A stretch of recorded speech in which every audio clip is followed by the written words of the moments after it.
अंमली पदार्थांविरोधात जनजागृतीसाठी नशामुक्त भारत अभियानास प्रारंभ. जिल्हा परिषद पालघर यांच्या नेतृत्वाखाली समाज कल्याण विभाग महाराष्ट्र राज्य नशाबंदी मंडळ यांच्या संयुक्त विद्यमाने 17 जून 2026 रोजी नशामुक्त भारत अभियानाची सुरुवात करण्यात आली.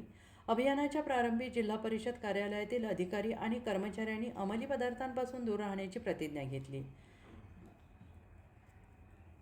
मुख्य कार्यकारी अधिकारी मनोज रानडे यांनी उपस्थित अंमली पदार्थ विरोधी प्रतिज्ञा देत युवकांमध्ये व्यसनमुक्तीबाबत जनजागृती निर्माण करण्याचे महत्त्व अधोरेखित केले.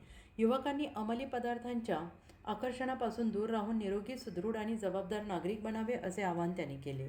समाजाला व्यसनमुक्त करण्यासाठी युवकांची सकारात्मक भूमिका अत्यंत महत्त्वाची असल्याचं त्यांनी नमूद केलं.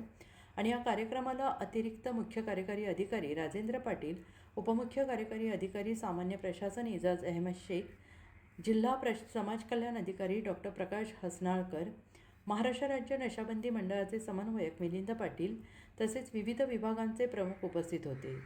जिल्हा समाज कल्याण अधिकारी यांनी माहिती देताना सांगितले की नशामुक्त भारत अभियानाअंतर्गत पालघर जिल्ह्यात शाळा, महाविद्यालये, वसतिगृहे, महिला बचत गट, अंगणवाडी सेविका, समाजातील विविध घटकांच्या माध्यमातून प्रतिज्ञा कार्यक्रम, जनजागृती उपक्रम, चित्रकला स्पर्धा आणि रॅलीचे आयोजन करण्यात येणार आहे.